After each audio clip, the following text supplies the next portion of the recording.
ফিরিয়ে দাও আমার দেওয়া সেই স্বর্ণের চুড়ি। 2 মাস আগে তোমাকে দিয়েছিলাম একটা আইফোন মোবাইল। কি ভেবেছো আমার কাছ থেকে আইফোন নিয়ে অন্য স্বামী সংসার করবে, হাতে হাত থেকে টিকটকে ভিডিও বানাবে?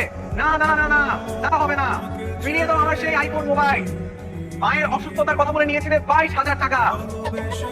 এছাড়াও পয়লা বৈশাখ, ভ্যালেন্টাইন, নানা উৎসবের কথা বলে আরো অনেক অনেক দামি দামি উপহার নিয়েছো।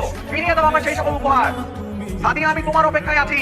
তুমি এই মুহূর্তে আমার সব টাকা পয়সা নিয়ে এখানে আসো, তা না হলে কিন্তু আমি মাইকিং করতে করতে বাজারে চলে যাব।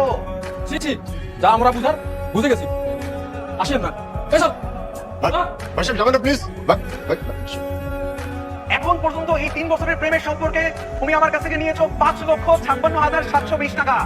কই কই করে সব টাকার হিসাব তুমি আমাকে দিবে, তা না হলে কিন্তু আজকে সারাদিন আমি মাইকিং করব। সাদিয়া, তুমি প্রতারক। সাদিয়া, তুমি অপরাধী। সাদিয়া ও সাদিয়া, তুই অপরাধী রে। আমার কষ্টের সব টাকা তুই দে, ফিরে দে। আমার অনুভূতির সাথে খেলার কোনো অধিকার তোর নাই রে। সাদিয়া ও সাদিয়া, তুই বড় অপরাধী রে।